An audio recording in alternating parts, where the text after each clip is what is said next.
Hello दोस्तों, कैसे आप सब। आप सबका स्वागत है मेरे यूट्यूब चैनल गुफरान क्लासेस में। कल हमने आपको कराया था कि वास्तविक संख्याएं क्या है। वास्तविक संख्याएं कराने से पहले हमने आपको प्राकृतिक संख्या, पूर्णवर्ग संख्याएं, परिमेय संख्याएं, अपरिमेय संख्याएं और वास्तविक संख्याओं के बारे में हमने कल बताया था। तो आज हम करने वाले हैं यूक्लिड विभाजन एल्गोरिथम, यूक्लिड विभाजन प्रमेय का। तो आज हम करने वाले हैं यूक्लिड विभाजन प्रमेय का।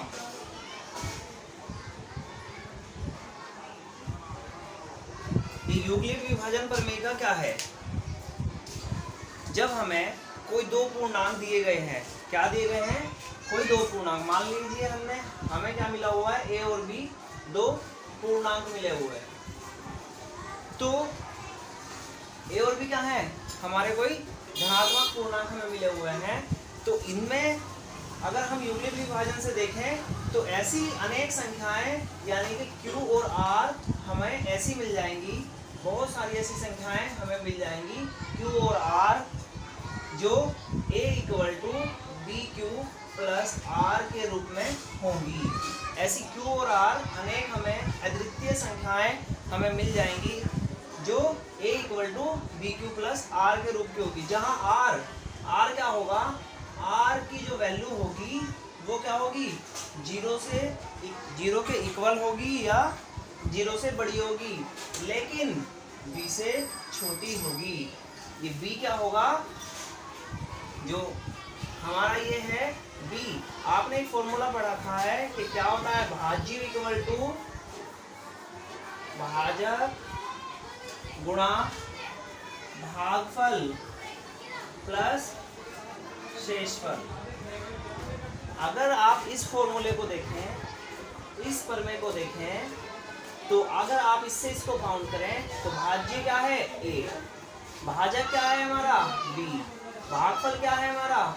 Q, और शेषफल को हम क्या बोल रहे हैं? R।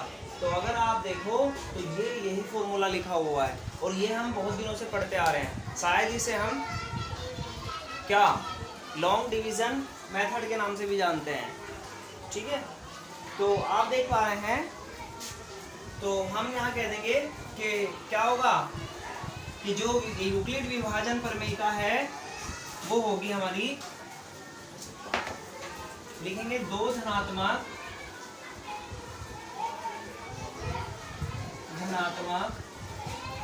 पूर्णांक A व B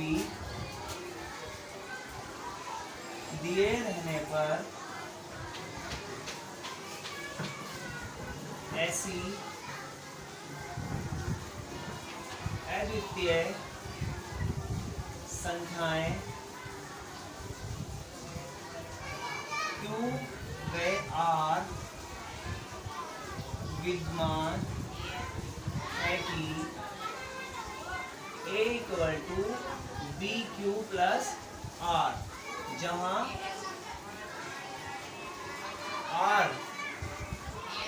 जहां जो R की वैल्यू है वो क्या है? 0 के इक्वल या 0 से बड़ी है, लेकिन B से छोटी है। यही हमारी कहलाती है यूक्लिड विभाजन प्रमेय का या यूक्लिड विभाजन एल्गोरिथम भी इसी को बोलते हैं। क्लियर? तो इसका यूज जो होता है वो मोस्टली में से और ले से निकालने के लिए किया गया है। किसके लिए? में से निकालने के लिए, यानी कि HCF निकालने के लिए किया गया है, हाईएस्ट कॉमन फैक्टर। में से निकालने के लिए इसका यूज किया गया है। तो चलते हैं हम क्वेश्चन नंबर 1 के पास और करते हैं हम इसको सॉल्व। तो जैसा कि हमारे पास क्वेश्चन नंबर 1 क्या है? क्वेश्चन नंबर 1 हमें मिला हुआ है HCF ज्ञात करने के लिए, HCF ज्ञात करने के लिए यूक्लिड विभाजन एल्गोरिथम का प्रयोग कीजिए। तो इसमें जो पहला क्वेश्चन है वो हमें क्या दे रखा है कि 135 और 225, ये इंपॉर्टेंट क्वेश्चन है, ये इस चैप्टर का इंपॉर्टेंट क्वेश्चन है। ये क्या कह रहा है कि एचसीएफ ज्ञात कीजिए यूक्लिड विभाजन एल्गोरिथम से। किस किस का एचसीएफ निकालना है? 135 और 225 का एचसीएफ निकालना है। तो देखिए यूक्लिड विभाजन एल्गोरिथम क्या होता है, तो इसका सॉल्यूशन करेंगे हम। आप इसमें देख रहे हो, चूंकि इसमें आपको देख रहे हो ये 135 है और ये 225 है, इनमें बड़ा वाला कौन सा है? 225। तो हम कह देंगे 225 ग्रेटर देन 135। 225 क्या है? 135 से बड़ा है, इसलिए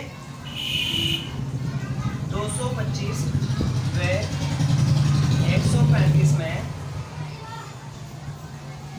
यूक्लिड विभाजन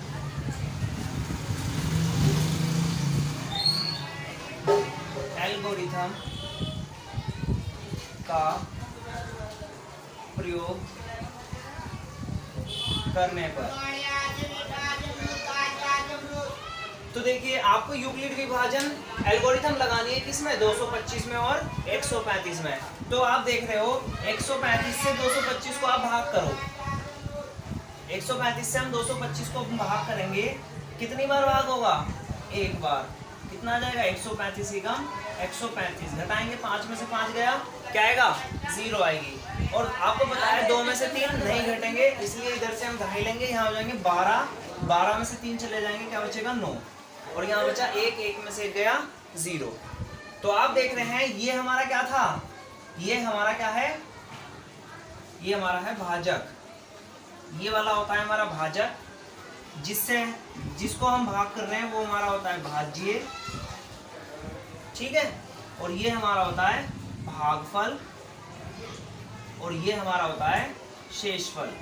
ये तो सभी लोग जानते होंगे कि ये सभी क्या कहलाते हैं? भाज्य कहलाते हैं। अब यूक्लिड विभाजन एल्गोरिथम हमारा क्या कह रहा है कि a इक्वल टू क्या होता है? a equal to B Q plus R, जहां r की जो वैल्यू है वो b से छोटी है और 0 से बड़ी है। तो देखिए b कितना है यहाँ पे? आप देख रहे हो हमारा b कितना है? 135। तो जो ये क्या है हमारा भाजक 135 है, तो ये क्या है? b है, और r से छोटा होना चाहिए। जो r की वैल्यू है वो यानी कि इससे छोटी होनी चाहिए। तो हमारे पास अगर आप देख रहे हो a equal to B Q plus R, अगर हम इन सबको इस फॉर्म में लिखें तो हम क्या करेंगे? भाज्य, यानी कि a कितना है हमारा? 225। इसे हम लिख सकते हैं a इक्वल टू, फिर b कितना है हमारे पास? 135, तो लिख देंगे 135 इंटू q कितना है हमारे पास? 1, और प्लस शेषफल कितना है? यानी कि प्लस r कितना है? 9।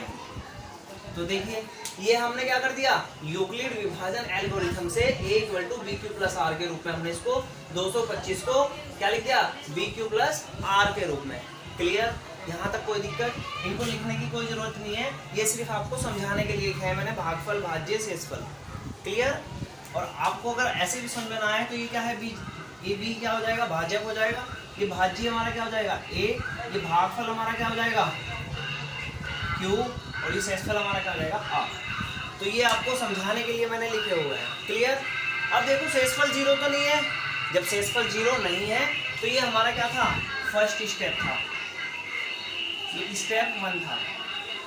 अब आप देख रहे हो चूंकि शेषफल बराबर कितना आ रहा है?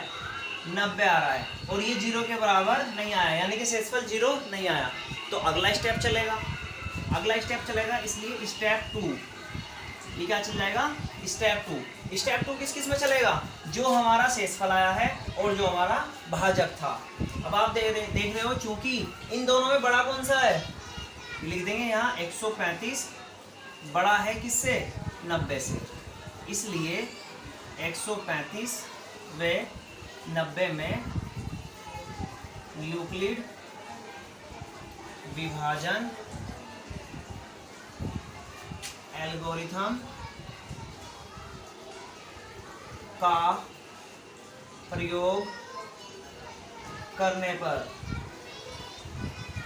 तो अब आपको प्रयोग करना है किस किस में, 135 और 90 में। तो बड़ा जो सा बड़ा होता है वो हम लिख लेंगे 135 इक्वल टू, अब क्या करेंगे 90 से 135 को भाग करेंगे, 90 से 135 को भाग करेंगे। कितनी बार भाग होगा, एक बार 90 का 90, घटाएंगे इसमें से इसको, 5 में से 0 गई, 5 बचा, 3 में से 9 नहीं जाएंगे, इधर से ढाई लेंगे, यहाँ हो जाएंगे 13, 13 में से 9 कितना है, 9 चलेगा, कितना बचेंगे 4। क्लियर। तो आप देख रहे हो ये अभी भी क्या आया शेषफल 45 आ गया, यानी कि 0 नहीं आया। तो इसको लिख सकते हैं 90 इंटू 1, यानी कि 90 इंटू 1 और प्लस 45। ये किस रूप में हो जाएगा, a equal to B Q plus R, यानी कि यूक्लिड विभाजन एल्गोरिथम। क्लियर। आपको यहां से क्या पता चला, चूंकि शेषफल क्या है हमारे पास 45 और ये क्या है 0 के बराबर नहीं है। जब ये 0 के बराबर नहीं आया तो क्या चलेगा, अगला स्टेप चलेगा, यानी कि स्टेप 3। अब स्टेप 3 क्या किसमें चलेगा, जिससे हमने भाग करा और जो हमारा आया है शेषफल। अब इन दोनों में हम देख रहे हैं कौन सा बड़ा है, यानी कि 90 बड़ा है किससे, 45 से। तो लिख देंगे इसलिए 90 व 45 में यूक्लिड विभाजन एल्गोरिथम से, ठीक है। यहां से आप देख रहे हो तो इनमें क्या आएगा, इसको 90 को हम लिख सकते हैं 90 इक्वल टू, अब क्या करेंगे 45 से इसको भाग करेंगे, 45 से 90 को भाग करेंगे, छोटे वाले से बड़े वाले को भाग करते हैं। तो 45 दूनी 90, क्या आ गया, आप देख रहे हो शेषफल क्या आ गया 0 आ गया। तो हम क्या करेंगे, इसको लिख सकते हैं हम 45 इंटू 2 और प्लस 0। तो आप देख रहे हैं 45 से 90 को भाग करने पे क्या आ गया शेषफल 0, जिससे हमने भाग किया, और जब जिससे हमने भाग किया उसी से शेषफल आ जाए 0 तो वो ही क्या कहलाएगा HCF। तो लिख देंगे यहाँ, चूंकि शेषफल क्या आ गया 0 आ गया, इसलिए HCF इक्वल टू कितना हो गया 45। तो आई होप आपको ये क्वेश्चन अच्छे से समझ में आया होगा। फिर भी अगर आपको कोई क्वेरी है तो आप इसको मुझे कमेंट बॉक्स में बता सकते हैं। आपके सामने ये क्वेश्चन मैंने कराया है, इसके और भी पार्ट्स हैं तो आप उन्हें करके देखिए। कोई पार्ट्स अगर आपसे नहीं होता तो मुझे कमेंट बॉक्स में बताएं, मैं उसको सोल्व करके आपको दिखाऊंगा। तो हमारी वीडियो को लाइक कीजिए, शेयर कीजिए, चैनल को सब्सक्राइब कीजिए। Thank you very much.